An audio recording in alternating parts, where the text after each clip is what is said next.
Hello everyone and welcome to another video. Now it's easy to look at this graphics card and think it must be something that came from an old small form factor Dell system from about 10 years ago.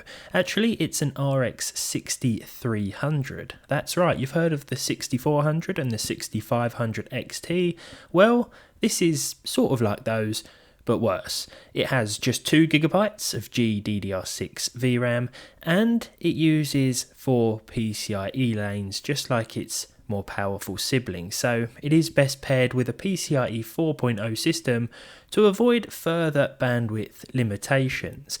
Now that said, this isn't intended for gaming nor is it marketed as such, and in fact I haven't seen it outside of a few OEM channels and perhaps a couple of eBay listings too.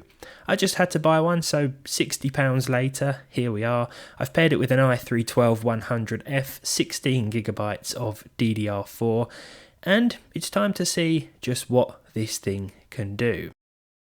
First of all, we have Kingdom Come Deliverance at 1080p with a low preset. We're off to a pretty good start here with an average of 61 FPS. The 1% low was 50 and the 0.1% low was 13. It's not unusual to see some stutters here and there, especially when we're using a more entry-level CPU. I thought that made more sense though, considering the graphics card we're using. Yeah, not a bad start at all. Kingdom Come still looks pretty good. And the RX 6300, for the 60 quid I paid, well, it's looking promising, but let's move on to CS2. Now I found that Counter-Strike 2 is definitely more GPU intensive than its predecessor. With CSGO it was always, if you had a half decent CPU you'd get a pretty high frame rate from the game, at least from my experience, but here a GPU or a half decent GPU matters a little more. We were still able to get 144 frames per second from the RX 6300 and i3, however, with a few dips and drops across 3 different games. For Baldur's Gate 3, I started off with 1080p native with the lowest settings. We were seeing 42 FPS and the percentile lows weren't too bad. The game was pretty consistent. FSR 2 made the game worse in terms of performance. However, FSR 1 does make things more blurry. We do get a choice of either in this game.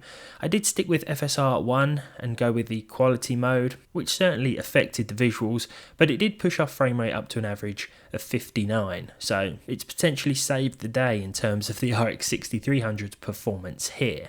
Elden Ring next, 1080p with the low preset and the anti-aliasing option set to high, just to eliminate some of those jagged edges. I was quite surprised by this result. I did think we'd do a little bit better, but I still think that the 2GB of VRAM is more problematic than the PCIe X4 bandwidth here. 32 frames per second with a 1% low of 23 and a 0.1% low of just 12, so a few dips and drops, and to alleviate this I had to drop the resolution down to 720p. That said, there were still some drops here and there, with the percentile figure, or that 0.1% low figure, being just 8 frames per second, and the stutters weren't completely unavoidable. There are plenty of other used options available that will outperform this card, especially as it's not commonly available for this price either. This was just from a random eBay seller. The Witcher 3 Next Gen, DX12 mode up next for an average of 31 FPS with the lowest settings and FXAA. Again, FSR didn't really help things here. The 1% low was 25 and the 0.1% low was 15. Not an ideal experience, it wasn't very consistent, so again I found that dropping things down, switching to DX11 seemed to be the best bet here. When we switched to DX11 mode, we saw an average of 51 FPS on the RX 6300, but this was pretty detrimental to our percentile figures, which came in at 5 and 3 respectively, so a lot of dips and drops in and around those busier in-game zones, but I think this is probably what I'd call the lesser of two evils, unless you wanted to use DX12 and just cap the game to 30. Starfield up next, and I don't know why I bothered. 720p with the lowest settings here. Now to set things to a native 720p we have to set the desktop resolution. To this we can use FSR or CAS and enable some sort of upscaling from the menu. However, this doesn't actually help all that much. It doesn't make a significant improvement anyway over just dropping the native res to 720p. Maybe we could have gone to 50% of 720p as well, but it was hard enough to see what was going on screen as it was, and overall we saw just 18 FPS. GTA 5 next. This is where things picked up for the old, I say old, but actually rather new, RX 6300, 1080p with the detail sliders set to max, the normal settings, soft shadows and FXAA. We certainly could have pushed things a bit further here because we saw 118 FPS, but judging by what I had seen so far, I did decide to be a bit more cautious though. Certainly could have bumped things up just a tad. Maybe not the texture settings, but overall this was a pretty decent result, and it was a pretty consistent one. Another game that surprised me was Forza Horizon 5. Although we were running at the very low preset, which is necessary considering the amount of VRAM, and we did still get a VRAM warning, we also saw at least 60 frames per second. Now, I did not think this would be possible. I thought the VRAM would be too much of a limitation. From what I remember, when I tested the 6400 or 6500 XT, I think using one of those in a PCIe 3.0 system really hampered the frame rates, so perhaps we'll have to run a PCIe 3 versus 4 comparison for this card as well, and see how much things are impacted. I'd avoid this thing if you want to game anyway, to be honest. There are better used options for similar money, but I'd avoid it even more if you have a PCIe 3.0 PC. Fortnite next, 100% 3D resolution with the low preset at 1080p and FXAA.